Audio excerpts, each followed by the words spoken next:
So now I'm going to show you guys how to put the chain on your go-kart. But before I actually zoom in and show you guys where it goes, I want to tell you guys this. Whenever you have a chain from your go-kart, and again, if you guys don't remember where this goes, you know that gear on the engine that spins whenever your engine's running?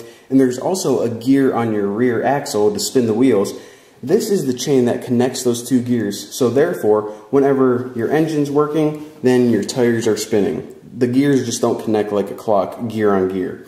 So now before I talk to you guys about this chain, I want to point out this. You remember when you're a little kid and riding your bicycle around town and sometimes, you hit a jump and your chain came off? Well, then what you would do is you just grab your chain, put it back on your gears on your bicycle, ride it, and it would pop right back on.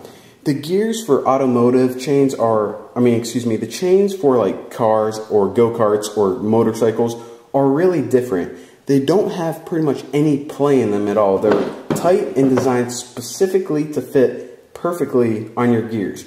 So when this thing pops off, or if you need to replace it, you can't just, put it back on by hand. What you need to do is you actually need to unlink it. So how do you unlink this chain? Well, the first thing you need to do is take a close look at the chain at all the separate links. Now, if you do, you're going to notice that one link is quite a bit different than the others. Can you guys see? It's this one right here.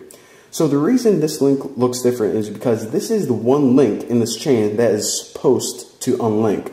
So at first, what you have to do is you have to remove this top clip. Now on one side of the clips, I don't know if you guys can see it, but there's an opening. So wherever that opening is, it kind of looks like a mouth. Push it away from the opening so it's going to unlink.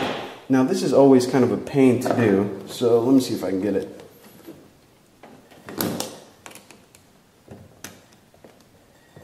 Alright, there we go. Alright, so now the clip is removed from the links. Now all you have to do is slide it and it pops right off. If you guys can see, there's the clip. Now aside from the clip, there's also one more bracket holding the chains together. And this is just for strength because you guys probably can't tell, but this little clip isn't very strong. So once you have those two pieces undone, your chain's going to be able to unlink and be removed. So now what I'm going to do is I'm going to go ahead and put this around the gears, put it back together, and just remember in this order. The big bracket for strength, and then your clip's going to go on like this, and then it's going to push into place. And I probably can't push it with my thumb. Come on, baby. Right like that. So let's go ahead and get to it. So now go ahead and locate your two gears. This one right here is for the rear axle. Let me go ahead and spin my tires so you can see. See that little gear with all the teeth spinning? That's the gear that makes the wheel spin. And this one right here is for the engine. Whenever this engine fires up, this thing's going to start spinning.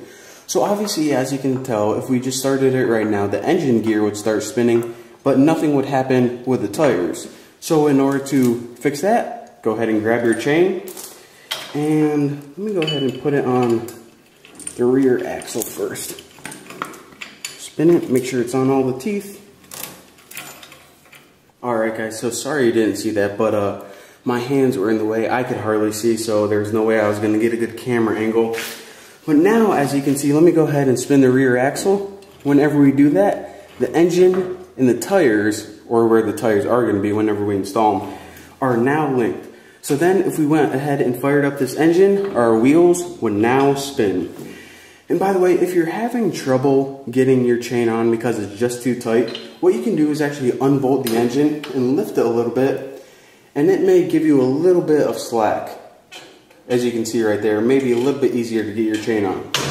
But anyways, now that your chain is on, congratulations, you're now ready to start installing the shifter cable.